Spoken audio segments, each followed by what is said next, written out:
you want to try the thing where we do 1, 2, 3 and try to land on the same word? Mind meld? Yeah. Oh, yeah. All right. How do you start? 1, 2, 3. Peanut. 1, 2, 3. Knob. 1, 2, 3. Knob. Picasso? You went from peanut to Picasso. I meant pistachio. I meant pistachio. Oh, goodness. What did you say? Knob. Okay. 1, 2, 3. I'm not ready yet. Okay. 1, 2, 3. Acorn. Knob. Why do you just keep saying the same word? Because if I say the same word, then you're going to eventually say that word. That's not how this works. 1, 2, 3. Acorn. This fucking sucks. This is a bad idea.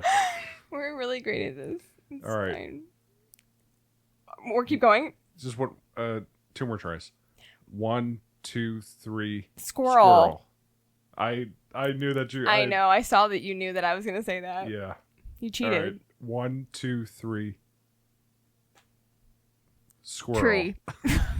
Out of here. This sucks. Nobody likes this. Oh, no. This is a disaster. Well, that was a time. Madison. Yeah. You went to Maine. I did. It was amazing. Tell me all about it. I will. Guys, if you heard in our last episode, we mentioned Beach Too Sandy, and I'm going to mention it again here too. Do you remember the Umbrella Cover Museum? No. Okay. Well, all right. Let me just back up for a little bit. First, I love We're at the start of the episode. You're right. I love the podcast Beach Too Sandy. If you have not listened to it, please listen to it. It's really, really funny. It's a sibling duo who reads. I don't know why I'm promoting that. They're not paying me for this. Yeah, this is the second time. I know. I love them so. Okay, they're my comfort podcast. Okay. Like I listen to them. Like I watch The Office or Bob's Burgers. Like I watch those things to go to sleep, and I listen to them like at work on repeat. Just like if I don't want to listen to like music or if I can't concentrate on something new, I'll just throw them on in the background and just get a chuckle every now and then. Nice. Yeah. Anyway, so I've listened to their episodes many times. Yeah. And there's one called Obscure Museums. Okay. And one of the museums was called the Umbrella Cover Museum. That sounds really engaging. It is. They're not umbrellas. They are the covers that go over umbrellas. Are they paired with the umbrellas No. in the exhibits? No, they are just the covers. Uh-huh. They're just the covers. Okay. And I didn't know that this was there in Portland. This was complete chance. We ran into this. You have a wide-eyed expression on right now. It was wild. David and I met this Richard Dreyfuss looking guy. Richard Dreyfuss. At the ferry that we were going over. Was it Richard Dreyfuss? No, it just looked like a crazed Richard Dreyfuss a little bit. Uh-huh. Same attitude and like mood, chill. But then him and his friend came over and we're talking and they're like, oh, like, what do you recommend? And his friend's like, well, there's this weird thing called an umbrella cover museum. And I freaked out. Because like, if you do not remember this episode, guys, there's a song. There's... Oh, goodness. No, the umbrella. So she is... The umbrella cover song. Yes. It's a cover of the umbrella song. Yes. I think they probably actually made that joke. Oh, in the episode. I could be a tour guide at the umbrella cover museum. But it is a little room, like a little storefront shack, and she just has umbrella covers tacked on the walls with like pieces of paper underneath explaining what they are and the date. And there's it's just she has an accordion and she sings a song. I'm sorry. The level of charisma you need to keep people interested in the umbrella cover museum. She's in the Guinness World Records for the most umbrella covers collected. Wow.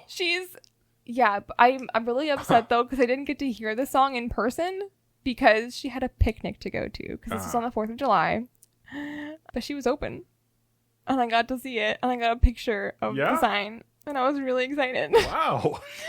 You see any cool umbrella covers? No. Oh, actually, I guess there was one. It was Ken and Barbie getting married. It was so specific. It was like a 1970s Ken and Barbie doll. And it's just them on an umbrella cover. And that was it. It's nothing crazy. The human brain is such a complex and mysterious thing. Yeah. So that was a highlight just for the memes, if anything else. Not because of the genuine interest in umbrella covers. No. Oh, do you know this? You don't know the song, do you? No. Should I play the song? Do you want me to play the song? Should I not play the song? Do you know the song? I have by heart? I have it on my phone. It's not copy. It's not. You can't copyright it. Right? No, absolutely not. What are you gonna do? Copyright the umbrella cover She's song? gonna come after you. Hi, we're gonna do our theme song here. Just a moment. Okay. Why don't you pass out the shakers in that basket there, so everybody can... Crowd participation. Oh, and this is They're not very good. Oh, you walk in and you never know on Peace Island. Right, just let us smile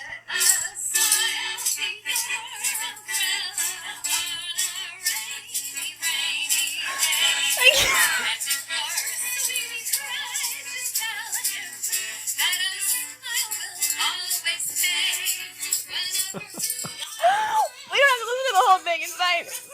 I'm sorry. I feel like I've been shot. I'm crying. I'm crying. Okay. Oh. So I did that. And me. I also, more accurate to this podcast, I went to the International Cryptozoology Museum. Really? Yes. Do you see any cool cryptid like statues? No. No? What do they have there? I would also, one of my favorite stops just for the memes, I would very much hesitate to call it a museum. It was more, It's just one guy in a shack. basically, it's one guy who has put together all of this evidence and memorabilia, but it is 90% art and pop culture memorabilia. Uh-huh. And the other 10% is a mixture of Sasquatch footprints, Okay.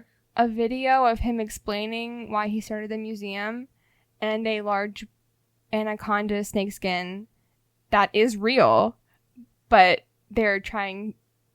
It's real. So I don't know why it was there. I don't know. Anaconda's famously not a cryptid. Yeah, I was really confused. You sound like you had a hell of a trip. It was fucking wild. Sure this isn't like a dream you had? No, or... it was not. I got a picture with a Sasquatch life-size replica. Nary a squonk was found. What? I was pissed. I looked high and low. They had gremlins. They had the lake monster. Yeah. They had halflings and goblins and dwarves. They had halflings. That's That's not even a cryptid. That's a fantasy. I know. species. Well, they had little people skulls and Neanderthal skulls, and they're showing the correlate. So they did have a lot of Neanderthal skulls, surprisingly. Okay, also not a cryptid. Yes. And comparing it to Sasquatch. Oh, goodness. Yeah, it was... Oh! I almost forgot. The craziest part of it all. This is a fucking fever dream of a trip. I'm so sorry. There was like a shelf, there was like six shelves. It was all glass encased. And it was replicas of scat from different creatures. And you have like replicas. You have deer, you have human, you have rabbit, you have large and small animals. And then on the second shelf, you just have like this giant pile of fake shit, and it says Bigfoot. It's like what they're estimating would come out of Bigfoot.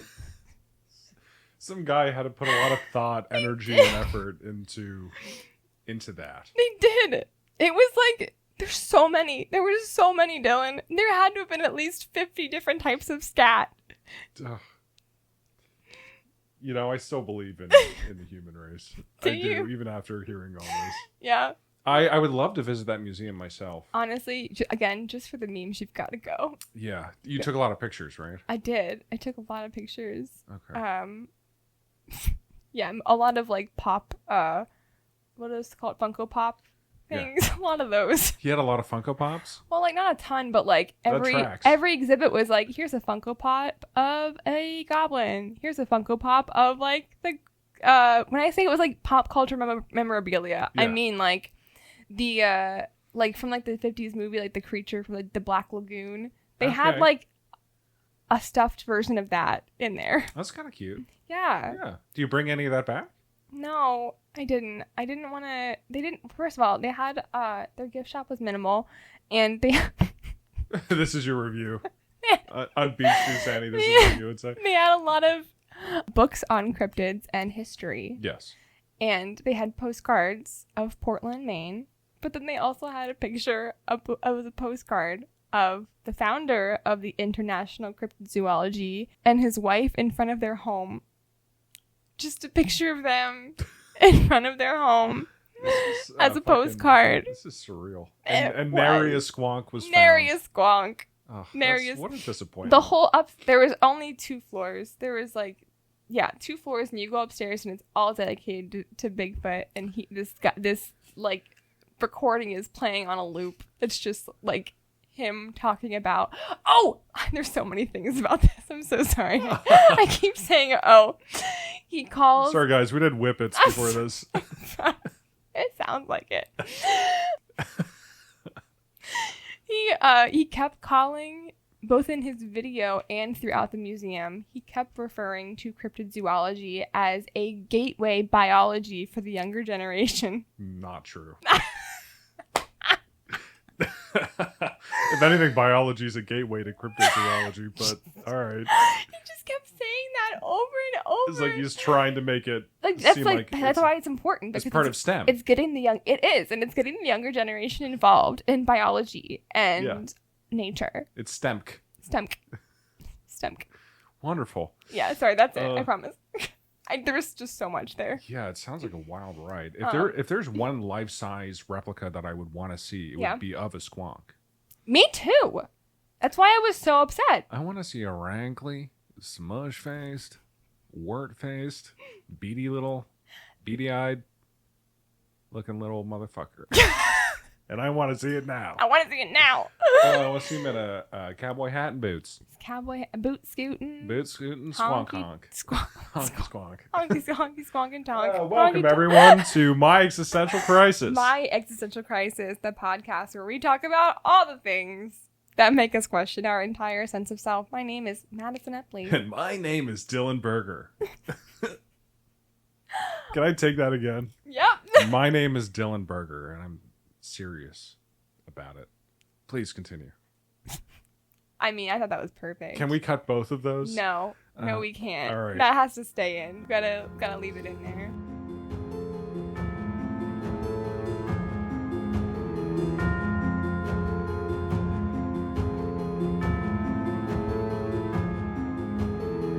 Dylan, I'm sorry. I talked mostly about myself.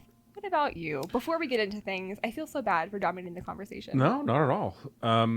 I had a wonderful staycation. Yeah, okay. And, it was lovely. I worked on art. Oh. I cleaned my apartment, deep cleaned my apartment. Yay. I practiced rolling my R's. Why? I want to be able to do it. Yeah? Yeah, my neighbor almost called the cops on me because they thought someone was firing a machine gun in my apartment. Look at you go! That was better. So close. That was better.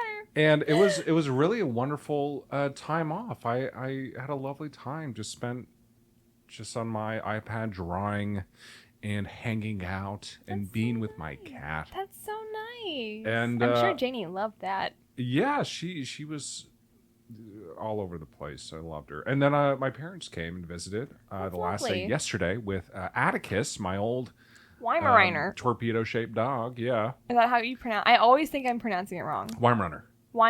I think there are multiple ways to pronounce it. So I was pronouncing it wrong. Weimaraner? I said Weimaraner. Weimariner. Weimariner is wrong. Weimariner. Weimaraner. Yeah, Weimaraner. Okay.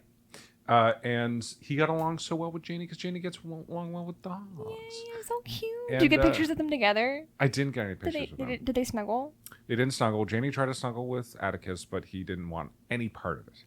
Rude. So That's okay. He's old. He gets an excuse. He's a dusty old man. I get it. He's a gooshy boy. They came back to work today. It's a Thursday. Yeah. And life's good. It's good. Life sure is good. Things are looking up. Do you want me to make your life not so good, Dylan? I'd love that. Yeah, well, buckle up. Actually, this one's not too terrible. Well, it is, but it isn't. You'll see. Really keeping with your usual stories. Usually they're very terrible. I'm trying to lighten it up a little bit. Okay. I'm trying to not have just doom and gloom and just awfulness. Yeah. Every time. This is a fun true crime podcast. It's fun, guys. It's bright. It's also Optimistic. Yeah, guys. That's why you listen. Okay, so today I'm going to be talking about H.H. Holmes. Oh, yeah. Wonderful. I know a little about him, but not much. Well, you're going to learn a ton about him today. Okay. And a ton about what might not actually be true. Okay. Okay. I'm so fucking jealous. I'm practicing for Again, days. it says Mexican genes, That's what I got. So, H.H. Holmes was born Herman Webster Mudgett. Mudgett. Legendary last name. Herman Webster Mudgett. I wonder why he'd want to change that. Wonder why he killed people. Name a man Mudgett and see what happens. He was born on May 16th, 1861 in Gilmanton, New Hampshire, and he was born into a wealthy family and was known for his above-average intelligence. Growing up, his parents were devout Methodists, so his upbringing was very strict. Both parents were very cold and relenting in their religion, and punishment included restricting food and regular beatings. His father was reportedly a very heavy drinker, and he was reported to have cruelly mistreated his family, and it would be reported that he would hold a kerosene-soaked rag in front of his kids' faces in order to silence them. I said it wasn't as bad, and then we start off with that, so yeah. Sorry. It's not as bad as a lot of the stuff we cover. Yeah. Just like a kerosene-soaked rag that he threatened to set on fire, or just the scent of it was enough to... Just the scent. I believe he just... No, not threat. Just that is the chloroform and just not good for your brain. It's not good for your brain. I know. Oh, believe me, I know. All right. So Herman was also seen as very weird and peculiar compared to his peers. He was more of a loner. He faced bullying by classmates from a young age due to his outstanding academic capabilities. And in one standout bullying incident at the age of 5, he was shoved into a closet and locked inside with a real human skeleton. It was at the doctor's office. So those skeletons were real. Mm. And they held the hands of the skeleton in front of his face, and he was terrified by this. And he said that this experience later became intriguing and claimed it was very pivotal in shaping his future interests. Okay. A little foreshadowing there. He would find solace in the forest behind his house, where he developed his newfound fascination with death and took up a pastime of trapping animals and dissecting them. Okay. Naturally. Advancements in modern medicine garnered much public attention to the point that skeletons were frequently displayed in these doctors' offices. So for Herman, assessing medical information was relatively easy, and morbid curiosity may have led him to killing his former childhood friend at the age of 11. Wow. Disguising it as an accident. How did the friend die? Do we know? Yes. So although he was very reclusive, he did have an older friend named Tom. And while they were exploring an abandoned house together, Herman recalls witnessing Tom die by falling off a landing. However, there is speculation that Herman was standing close enough behind him that he might have actually intentionally pushed him. Mm-hmm. But we don't know. So, can't say for sure. Yeah, murder by Mudgett. Yeah, murder by Mudgett. On the 4th of July, 1878, not intended. Holmes married a woman named Clara, and less than 9 months later, they had a son. And the math ain't mathin', if you know what I mean. Although the shotgun wedding was not ideal, Clara came from a very wealthy family, which was the main motivator for Herman. He ended up taking an interest in medicine and worked for the same doctor whose office he was actually locked in as a child. Strange. Full circle moment. Around, yeah. His wife and children ended up living with his parents, and Herman left to go study in the University of Vermont. And he then lived in a dorm as a single man while he carried on a relationship with his landlord's daughter. And again, he's married with kids. His wife and kids are living at his parents' house. Okay. And it was to the point that he was carrying on this relationship with his landlord's daughter that people thought that they were engaged. And they just thought he was a single man. But his roommate ended up ratting on him that he was already married. And he got beat up by the girl's father. Oh, shit. Yeah. So during this time at school, the owner of the boarding house noticed a foul stench coming from Herman's room. And upon investigation, she found a dead baby under his bed. What the fuck? He said he was experimenting with dissections as part of his homework. And this baby was from school, like one of the cadavers he was using. But he was so fascinated by it and wanted to continue the work that he brought it home to continue his studying and hid it under his bed. Okay. Yeah. Yeah. Continuing his fascination with medicine, in 1882, he went to study medicine at the University of Michigan. Did he receive any, like, punishment for... He said he wouldn't do that again. Okay. No, yeah, that's fair. You know, Yeah. Don't you bring any more dead babies home. No more dead babies. Not. Don't do it. Hey. Hey, Herman. Hey, Mr. Mudgett. Mr. Mudgett. That thing you did with the dead baby? Promise me you won't do it again. And then he promised. Wow. All right. And a story. That. Yeah. The end. So whenever he went to study at the University of Michigan, this time he took his wife and child with him. But as you'd probably imagine, the marriage was pretty shaky.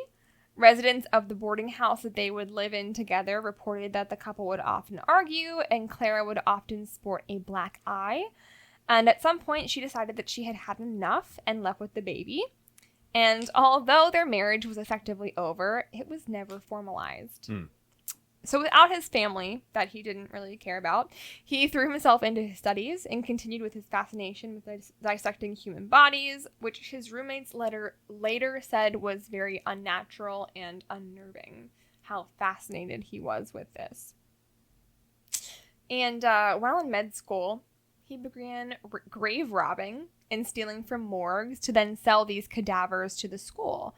Because that was very profitable at the time. You know, the fresher the cadavers, the more money you get. And they could make some big bank back in those days. Like the little hand gesture. Some big bank. Yeah. He also used these cadavers in schemes to swindle insurance companies. Schemes. People don't scheme enough these days. Don't.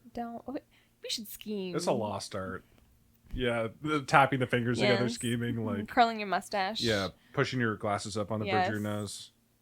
Kind of thing. What would your scheme be, Dylan? Just in general? Yeah, what would you scheme? Would you scam people? Would you just, like, do, like, petty schemes? I would stand outside of the Umbrella Covered Museum selling tickets. And they go inside and, like, there's another person there. And, like, by the time they go back outside, I'm already gone.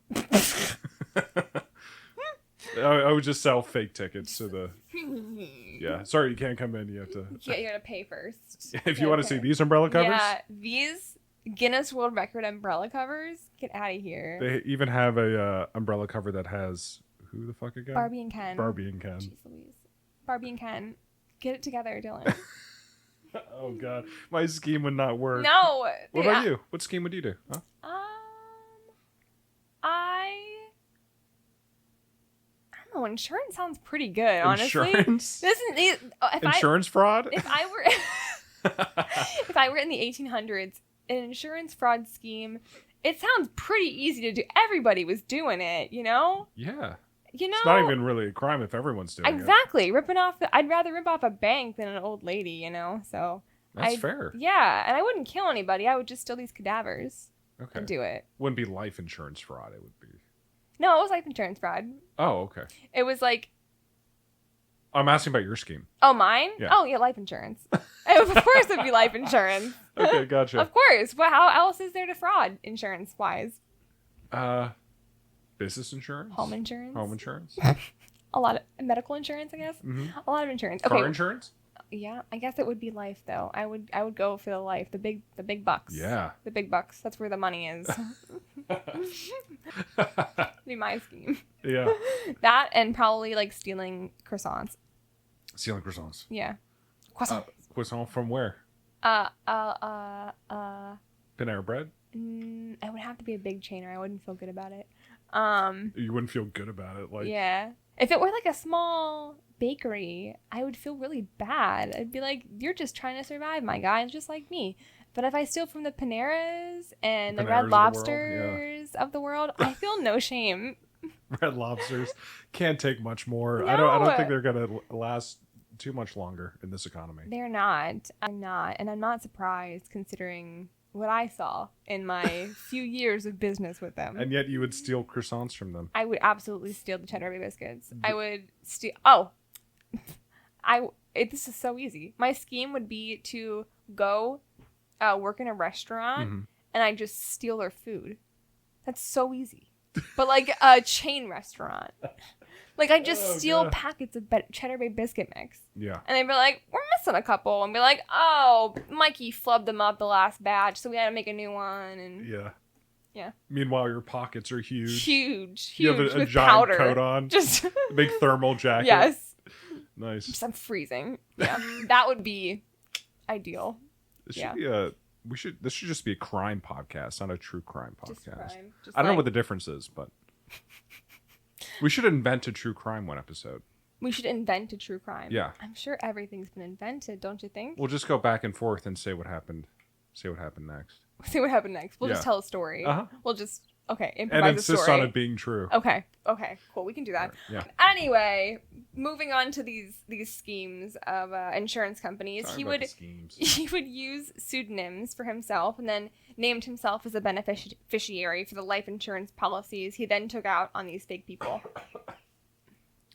Water was down the wrong pipe. Please continue. Shut the fuck up, Dylan. I'm trying my best. And then to really sell the story, he would disfigure the cadavers so that they were unrecognizable. So you couldn't tell who they were. Anyway, after graduating college, he moved back to New Hampshire and gained a reputation of a womanizer and a swindler. Who would have thought? How tall was he? I don't know. Never mind. Why? I was just curious. Why? What were you going to say? Because in my mind, H.H. Holmes always has a big top hat on. Yeah. But I don't know. I think it's overcompensating. So you think he's short? Yeah, I think so. Okay, gotcha. Yeah. He's a short king. Yeah. Be popular today, but back then not so much. Not so much, no. Even though he was womanizer. Yeah. So. Maybe his top hat. He's like, look at my top hat. I got some money. How many stacks of money do you think I have under this hat? Yeah. That's how we got the women. Yeah, smart. Yeah. Using his head. Yep. So just to show how much of a womanizer he was, he proposed marriage to at least 3 women while he was there, with the last one backing out and recalling, there is something lurking in that man's character that time will reveal.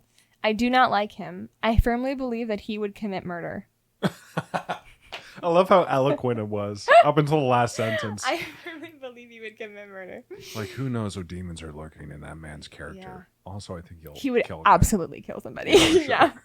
Yeah. He would, for his swindles, he would use a number of excuses to get out of paying for rent and literally everything else. He one time swindled a cobbler out of 43 cents, insisting that he had sent it and it was the cobbler's fault that he didn't receive it. Just Gaslight McGee over here. Oh, man. Yeah. He ended up fleeing New Hampshire to Chicago to escape his debts, even going as far as to swindling the train ticket to get there. This guy is full of swindles. He is full of swindles. He moved to New York and was seen with a little boy who later went missing.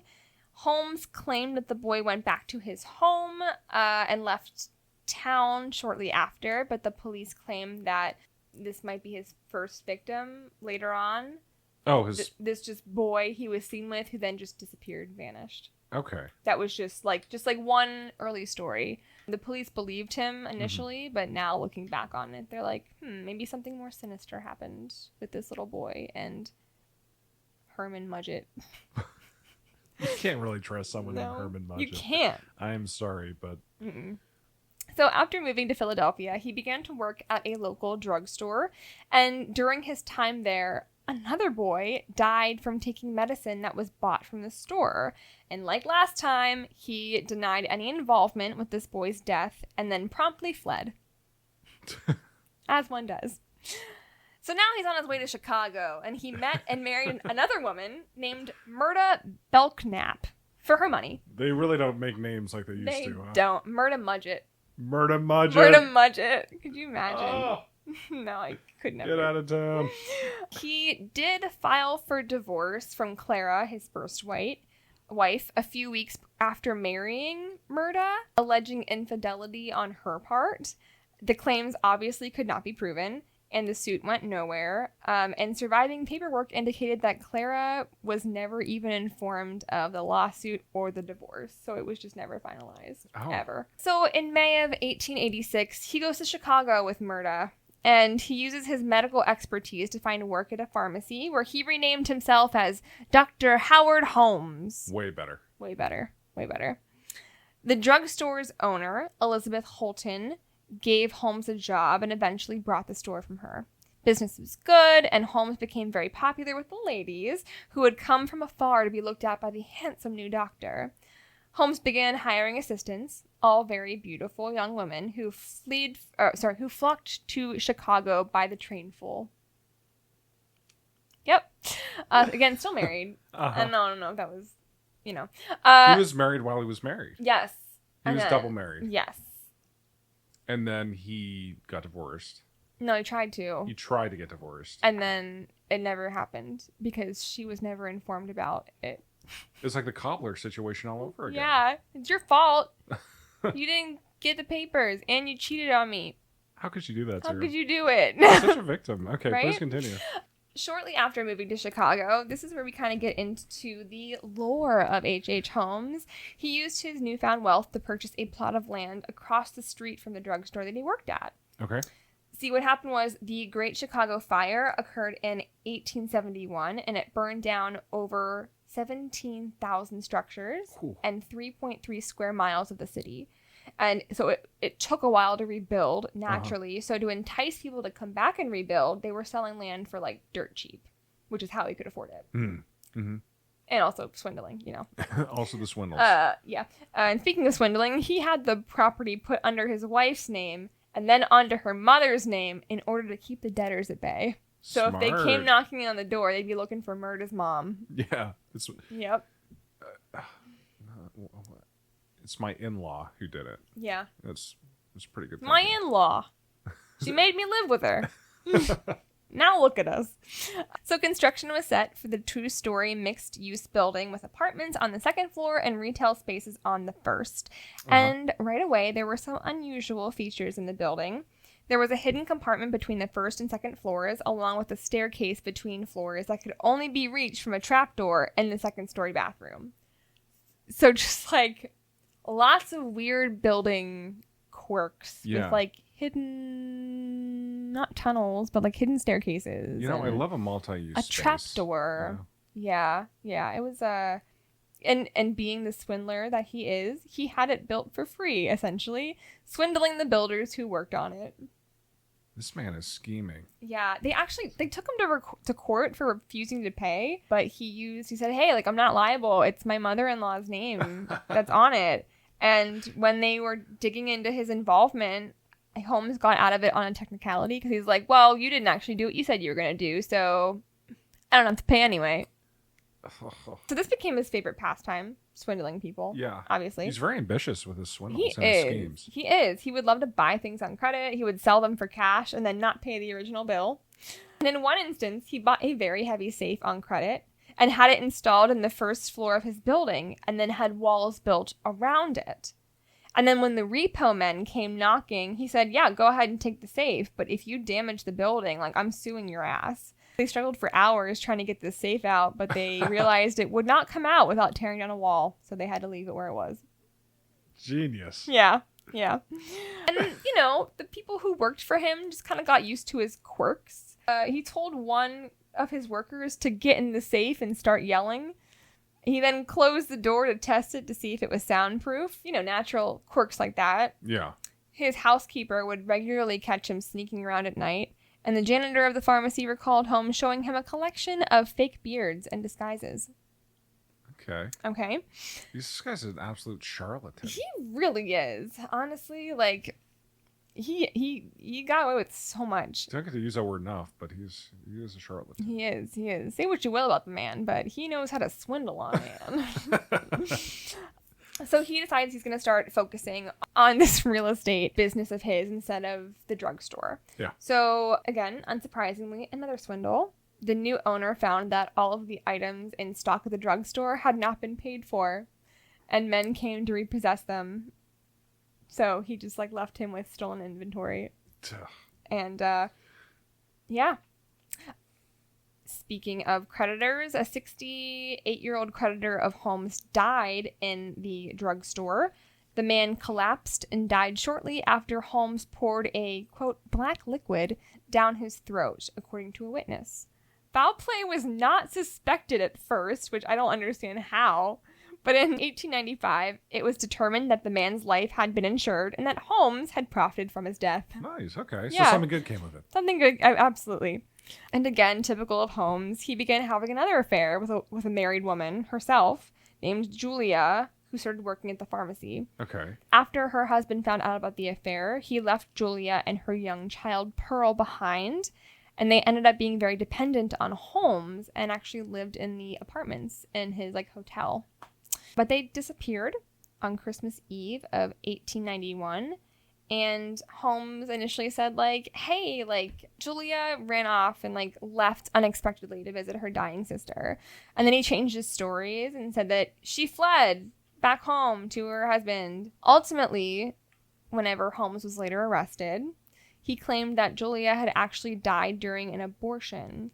And despite his medical background, Holmes was unlikely to be experienced in this at the time. And that on top of mortality just being high for that at the time. Mm-hmm. And then he claimed to poison Pearl, the daughter, to hide the circumstances of the mother's death. And years later, a partial skeleton, possibly of a child around Pearl's age, was found when excavating Holmes' cellar. Yes. And Pearl's father was a key witness at Holmes' trial later in Chicago. Okay. But none of that right now. Back to his business. He started a new business called the Warner Glass Bending Company. And although he knew nothing about glass bending, he convinced people that he invented a new glass bending technique. And to perfect it, he built a furnace in the basement of his 2-story building to make a great show of getting to work, although nobody actually saw him do this. And then, just like after the furnace was installed, young women just like would frequently disappear. It's crazy. Right? Uh-huh. It's really weird. Like Emmeline, this one woman, he reportedly hired her as a secretary, and then those who saw her before her disappearance noticed that she appeared to have lost interest in Holmes in their relationship, because obviously they were having an affair too. She was last seen in December, and her parents were informed that she had run away to marry a man, and then authorities later hypothesized that she had gotten pregnant by Holmes, maybe another victim of another failed abortion that he tried to cover up. And her empty luggage trunk was sent back to her mother, and later her skeleton was also found by the police. She was okay.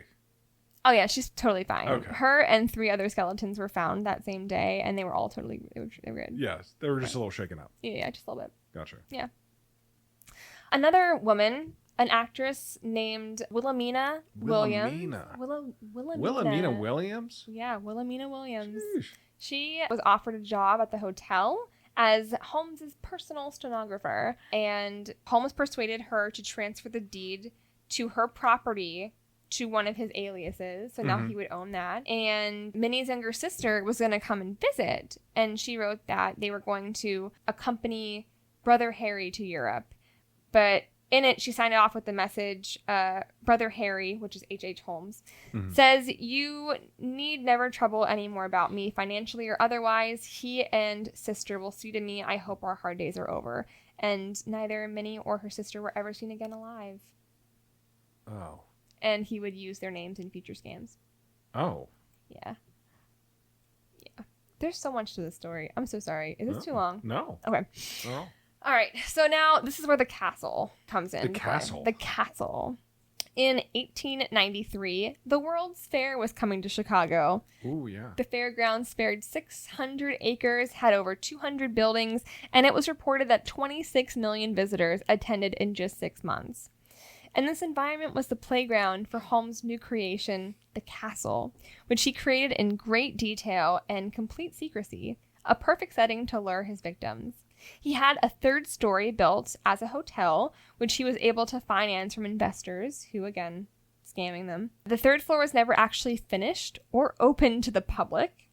And he was also aware that employees of the fair were less than 2 weeks were not entitled to pay, which is wild. Okay, So- so just fire them. Exactly. And then those who did work longer, he would just kill. As one does. Seems a little extreme, but Yeah. But he's got a fancy new furnace now, and he's got these secret trapdoors and staircases and all these things. that's kind of fun. Yeah, right? Yeah, like Sweeney Todd a little bit.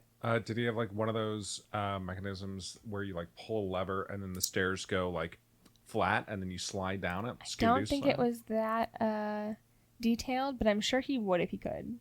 style? That sounds pretty cool. I know, right?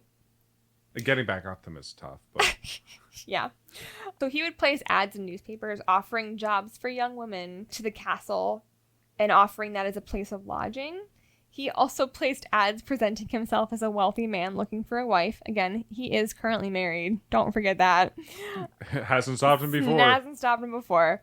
And all of Holmes's employees, hotel guests, fiancés, and wives were required to have life insurance policies. Holmes paid the premiums as long as they were listing him as the beneficiary. And then most of his fiancés and wives would just like suddenly disappear. Like his girlfriends, they just like vanish. And then a lot of his employees and guests would also just disappear. Could he collect on life insurance if there wasn't a body? I think there's a way around it, I'm sure. Like the 1800s were a crazy time. Yeah. I'm sure you could be like, this is her hat. This is her stuff. Mm-hmm. I don't know. I don't know how it works. Yeah, I'm not sure. I'm a food swindler, not a life insurance swindler. And so inside the castle, it was reported that Holmes had built an operating room, a torture chamber, a mortuary, and a room for conducting human experiments. Jesus. The castle's guest rooms were built, quote, in a maze-like fashion, incorporating corridors leading nowhere with concealed passages behind walls, sliding panels, secret staircases, peepholes into the rooms through backs of pictures, and trapdoors concealing metal chutes that connected to the elaborately designed basement. This is the most Scooby-Doo shit that I think I've ever heard. Right? So the first floor had several stores. The two upper levels had Holmes's office and a lot of those rooms for living quarters. And then these rooms were also reported to be soundproof and were reported to have contained gas lines so that he could easily asphyxiate guests whenever he felt like it. Throughout all of the building, it was all designed by Holmes. It had like a dissecting table, a stretching rack, a crematory, the furnace. And, you know, he would use some of these skeleton models for medical schools to like sell them like he used to do back in the day. It's funny how that, wraps around. Again, full circle moment. Personally, I think a lot of this is sensationalized, but it makes a really great story. Like, yellow journalism was really popping out in those days, so I don't know how much of this is true, but like, let's just pretend it is for a minute. Yellow journalism being?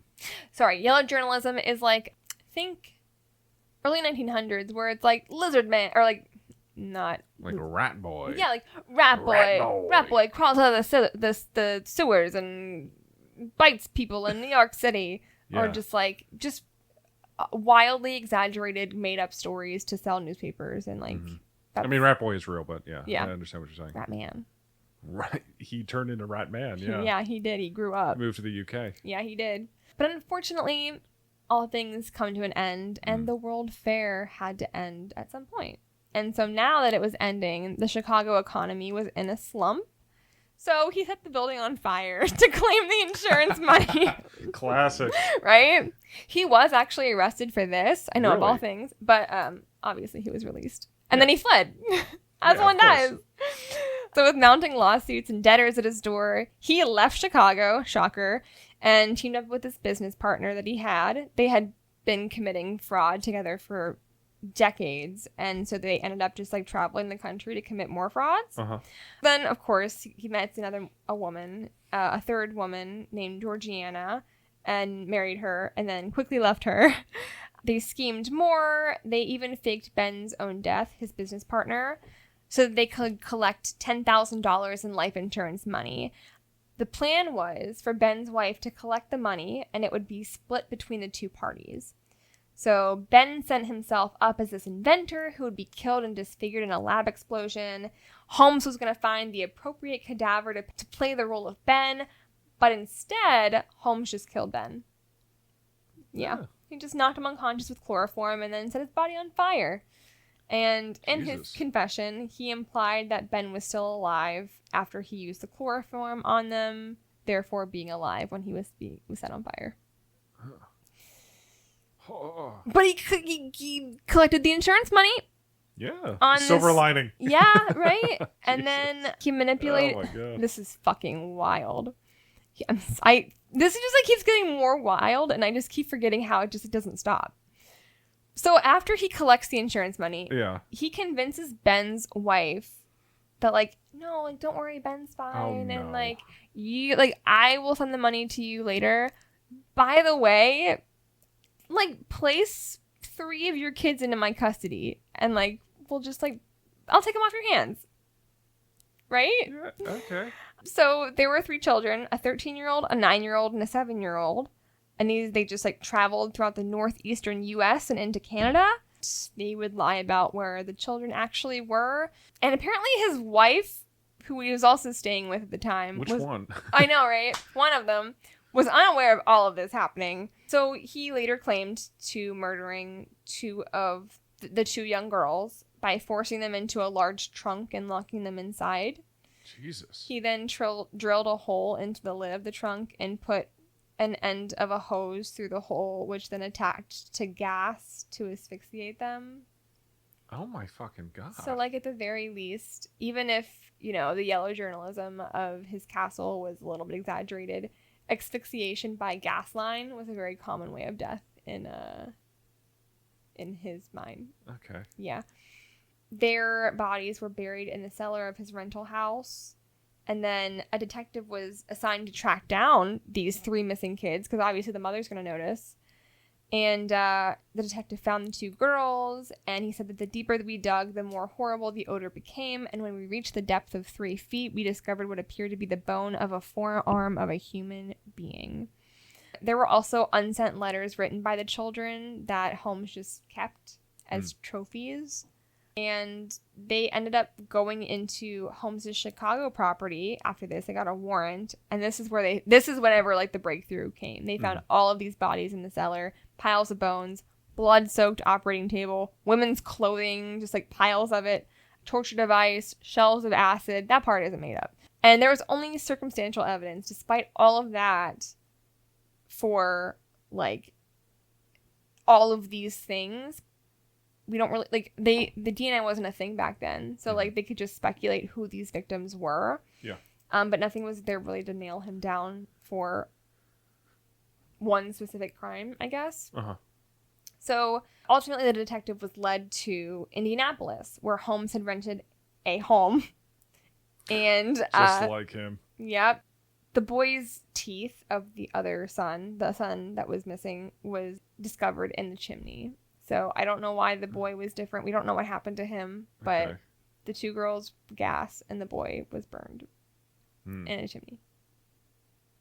Anyway, he was arrested in Boston in 1894.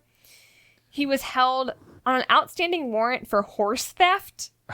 And that was like what made them capture him to like do all of these other, like to get him for all of these other crimes. Yeah. for the murder of his partner, Ben, found guilty and sentenced to death. And then it was like, oh, yeah, like the evidence is kind of stacking up with all of the attempted murders and actual murders and insurance fraud and everything like that. So ultimately, he was charged and sentenced to death, but not before he was paid $7,500 by newspaper for his story. Oh, God. Yeah. Swindling till the end, huh? Literally. And until the moment of his death, before he was hung, Holmes remained calm and amiable, showing very few signs of fear, anxiety, or depression.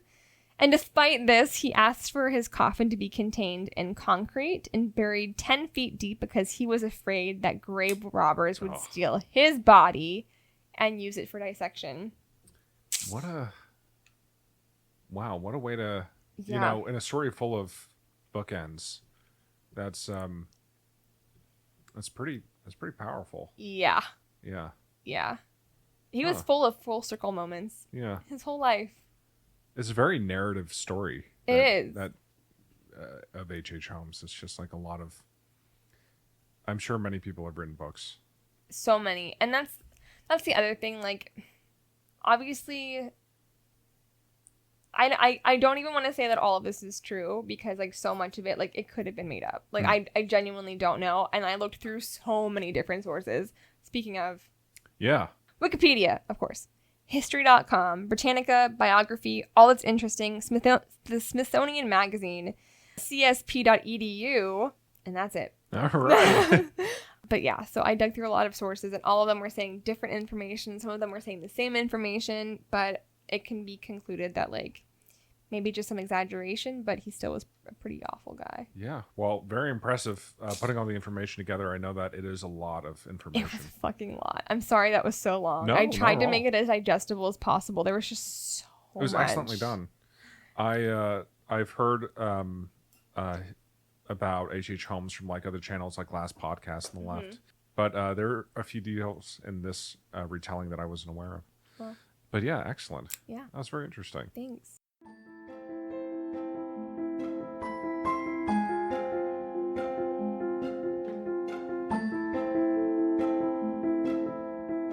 What do you have All right. to spice things up? So I have a question. I have an answer. I don't think there is a simple answer. Uh-oh. I hate these. The question is, what responsibility does an artist have to their audience? What do you think, Madison? What responsibility does an artist have to their audience? Artist as in you artist, or like artist as in like performance artist? I would say as a visual artist. And, But also just more abstractly, objectively, an artist who's... And when you say responsibility to the audience, like in what way? Like, what is the relationship Truth-telling? there? The relationship? Honesty. Yeah. Honesty. Yeah. Yeah. In terms of the relationship between the artist and their audience, they might have a responsibility to be authentic. Yes. To maybe inspire and educate. And I think most of us can agree on one thing. Art needs to be viewed. Agreed. Without that, there can't be any relationship at all. There's no connection, interpretation, or legacy. I'm not saying that art doesn't have inherent value, because it does. But in the art world specifically, to a professional artist, it's necessary to show your work. I'm bringing all this up because today I'd like to talk about the black paintings. Okay. They're a series of paintings by the famous artist Francisco Goya. And the stories behind the paintings and the paintings themselves are pretty dark. Oh. Before I continue, have you heard of the black paintings?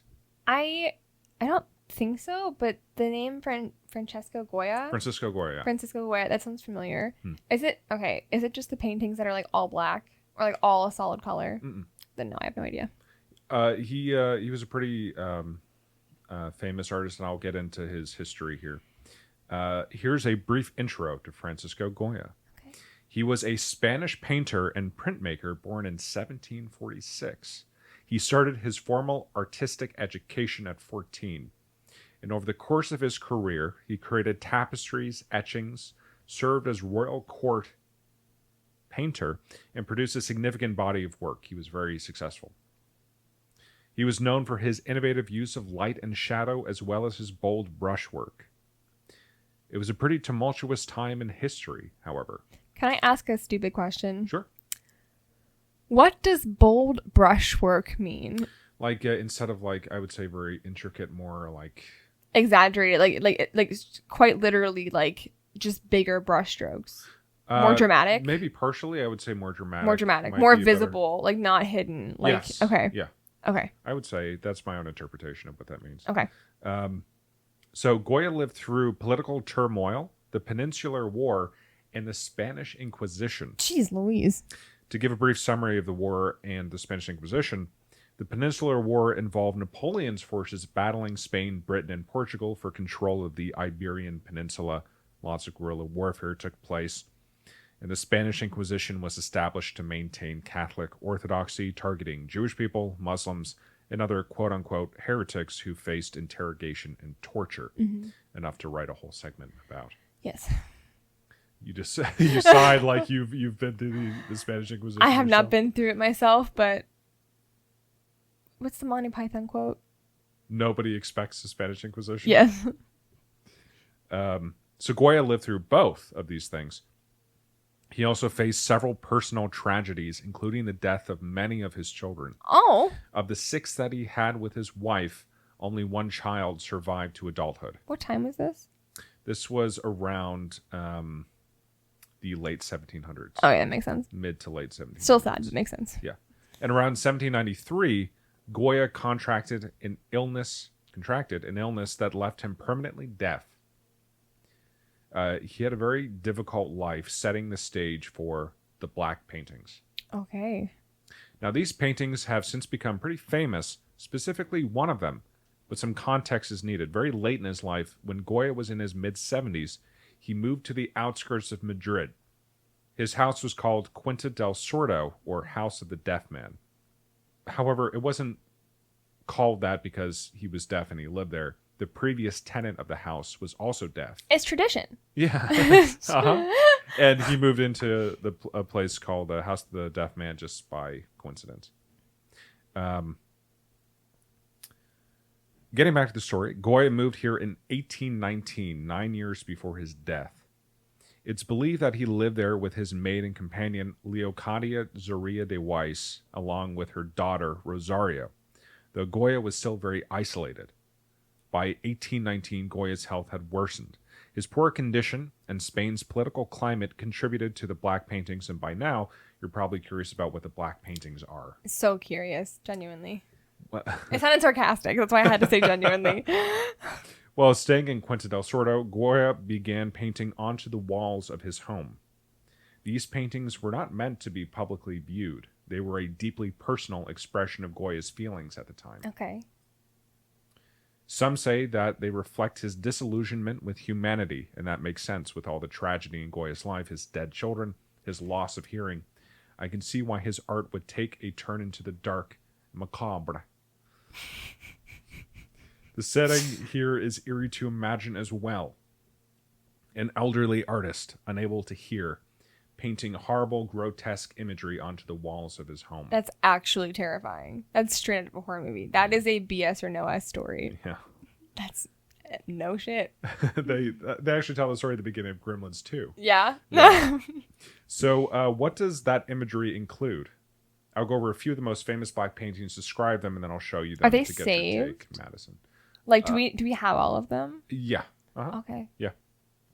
They were transferred. How did he feel about that?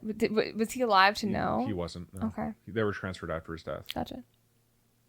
So the most famous of the black paintings is one you'll likely recognize. The first I'll detail is called Saturn Devouring His Son. I know this one. It shows a naked giant with wide eyes and long gray hair chewing the arm off of a bloody headless corpse. And here is what it looks like. Yep, that's it. That's it. If you're not familiar with the Greek myth, the Titan Cronus, or Saturn, ate his children out of the fear of a prophecy which claimed that one day his children would overthrow him. If I'm remembering this correctly, Zeus was the only child who escaped later, fulfilling the prophecy. Mm-hmm. Of course, Goya painted this work in the dining room, which I love. Oh! You're getting those munchies. Just munching down. Saturn's just trying to eat, man. Yeah. Just eating with you. You're not you when you're hungry. Right? Yeah.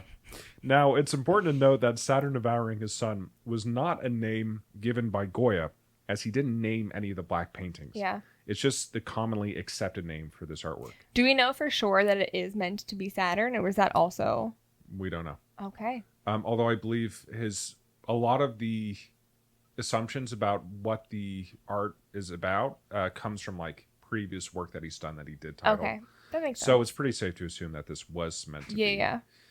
However, if it isn't, and he painted that, it's doubly frightening because it comes out of really nowhere. So how do you feel about that painting? Can I see Madison? it again? And I'll show you it again. It's dark. Okay, I like weird, quirky things. The Saturn looks like one of the creatures from Where the Wild Things Are. And I'm uncomfortable. It looks like one of those creatures that were like, I love you so much, I'm going to eat you. And then it actually did. And it's also really buff. Yeah. He's like a really giant, buff, old guy. Yeah. Just taking bites. Of yeah. Yeah, it's pretty fucked up. It is pretty, I don't even quite know what to say. Like, it's not like it's like, I don't know. I've seen a lot of art, and it's not like it's like offensive or like grotesque, but like, grotesque maybe. Like, it's disturbing. Disturbing, yeah, for sure. And it's just like, you wonder why it was painted like this. You wonder the feeling that like what made you want to paint that. Yeah. The weird thing is his eyes are sort of cartoonishly large. Yeah. But it doesn't take away from the... No, it doesn't. Like the general eeriness of it. No. If anything, it contributes to it. For sure. So moving on to the next painting called The Witch's Sabbath, or The Great He-Goat. I feel like I know all of these now that you're saying these. I know that one. Some of these are very well known. Yeah. So in this painting, the black silhouette of a goat man. Mm-hmm. Goat man. Goat man. Goat man. Big fans of goat man here. That's not a goat noise. Sits before a crowd of terrified witches. Yeah. The colors are muddy, and the faces of the witches are warped and inhuman.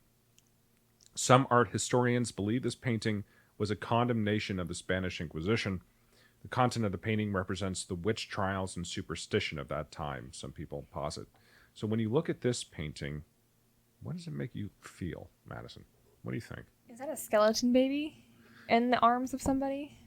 It does look like a very famished skeleton baby with a head of hair. It's just like fantastical is probably the better word. It's like fantastically disturbing. Mm-hmm. Is probably the best way to describe it. It's just like off. Okay, here's a great way to describe it. It reminds me of the movie Midsummer. Like the art is pretty, but it's like a little disturbing. Like the sun with like that's smiling, and like it's just like something about it is really off, and like something isn't quite right. Yes. And looking closer at the faces, would it be possible to include these images in the Absolutely the post? 100%. Looking closer at the faces, they have like a semblance of looking human, but they're very bloated and misfigured. Yeah, they're not. Inspection. It's like the uncanny valley. Yeah, like it's not quite right. Yeah, and you have to think this is this old man can't hear, painting on the walls of his home, and he has a lifetime worth of experience of producing beautiful art. Yeah. And certainly the skills necessary to do these things they're competently. Yeah. And yet he makes these strange decisions with how the people look. I'd also really like to see, like, I'll include this in the post too, but I'm really curious to just see some of his other, like, normal artwork, because, like, he is very talented. Mm-hmm. It's just, like, it's a very stark contrast from that to this. Yeah. The next painting is known as The Dog, and it's one of the most simplistic. Okay. Much of the space is an empty environment save for the bottom. It's a dark, sloping area. Toward the middle, you can see a dog's head looking upward. A placard near the painting in the Museo del Prado claims that the dog is drowning, maybe in floodwaters. It's hard to tell. Here's what that looks like. Yeah, it's just like... It's not what I was thinking. Hmm. It's just like a brown. It's just like a brown background, and then like a little dog head, like poking out of like quicksand or something, or like a rushing river. Yeah. Other names for the painting include head of a dog, the buried dog, the half-drowned dog, and the half-submerged dog. Some interpret the painting to be a depiction of, and I quote, man's futile struggle against malevolent forces. Damn. The last painting I'll cover today is called Fight with Cudgels. It shows two men knee-deep in mud or sand fighting each other with sticks. The man on the left is bleeding from his face and neck. The condition of the man on the right is mostly obscured. But both of them are preparing to attack each other, again stuck in the ground with a large empty landscape on either side. And it looks like that. This reminds me of a story. Is the guy on the right like faded like a ghost? I think that in the transferring of some of these paintings, there were some issues, and I'll get into that in a second. Okay. I think, yeah. I forget what story it was, but it was like a story of like it was like this, two people who were stuck together next to each other, but instead of like doing anything else, they decide to fight each other, and they can't go anywhere else, but they just decide to like how they are. They're stuck in the ground. I think I remember that too. What story was that? No freaking clue. Huh. No clue. It reminds me of It's Cat Dog. Cat Dog, yeah. Of course, naturally. Yeah. Nickelodeon's Cat Dog, of course. It reminds me of like a Samuel Beckett in play. He made like very absurdist plays, kind of like that. Yeah. Like Waiting for Godot, right? Was that Samuel Beckett? Yeah. Because of the way the paintings were transferred, some details were lost. A study in 2010 stated that Goya originally painted the duelist standing in high grass instead of mud. The whole scene gives off a strange, surreal feeling, almost like the world is empty, save for these two people locked in battle. Like most of the faces in the black paintings, their faces are dark and warped. Now, there are a total of 14 black paintings. Oh, wow. And I recommend the listeners look into the ones I spoke about today as well as the remaining 10, because they each have something interesting about them. Wow. They're truly unlike any other artist's work out there. And it leads me back to what I spoke about at the beginning, that art needs to be viewed. But does art really need to be viewed? Goya never intended his black paintings to be publicly viewed. They were a private expression. He must have known that after his passing they'd be shared. But when he was working on them, his deeply intimate paintings were for himself only. I asked, what responsibility does an artist have to their audience? But I think an artist's first responsibility is to themselves, and despite not having a real audience, or because of it, Goya was able to produce some of the most lasting, visceral pieces of art we enjoy today. I 100% agree. That was one of the main reasons why I asked, like, if he permissed it, or if he knew about it. Yeah. But, yeah, that's deep. I like that. Thanks. Sources are Britannica, Wikipedia, Singulart. Singular. Singulart. Singulart? With a T. Oh, that makes sense. Yeah. Thanks, Dylan. Thank you. What do you... I mean, I don't know. Like, what are your thoughts? I like that one a lot. It's just like, it's sad. And I also feel bad that they were shown, kind of. Yeah. Like, part of me feels bad that, like, they were let out. Uh-huh. Unless... Did he die suddenly? Do we know? I think it just... Old age. His chronic health conditions finally caught up with him. I wonder, like, if maybe he would have written in his will. Like, I wonder what he would have written. Like, or if he had known he was going to die, I wonder if he would have tried to, like, destroy them before he did. If he didn't want them to be revealed, because I would imagine, being of a certain status, you would know that, like, yeah, after I die, there's going to be a big hullabaloo, and these people are going to want to see these things. Yeah. So I don't know. Did he intend? It gets me thinking about that too. In my research, I didn't find anything about that. However, I think that the efforts to share his work were overseen by his son Javier, The one who survived. The one who survived. Okay. Well, then that makes me feel. That's what I think I've found in my research. Yeah. Yeah.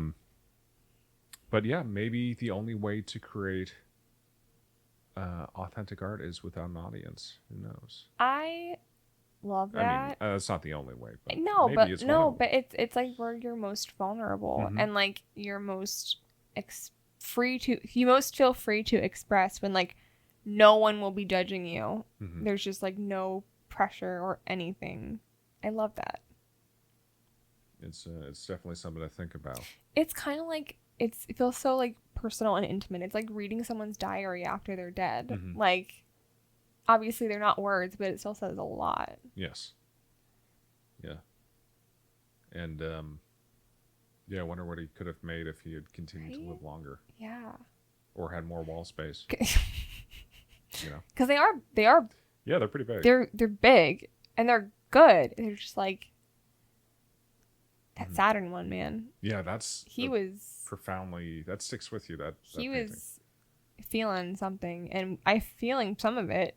I'm not quite to the depth that he was, but damn.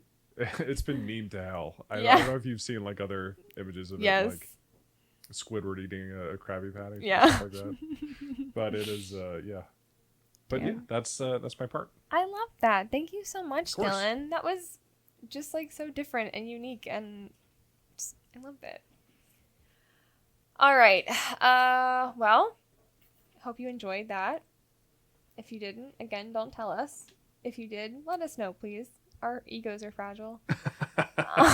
Please be nice. Please tell us. Please like us, please. If you would like to see more of us, you can follow us on ME Crisis Pod on Instagram and Facebook, or you can reach out to us through email at myexistentialcrisispodcast.com. Give us a like, give us a follow, give us a share, give us a subscribe. Please give us a subscribe.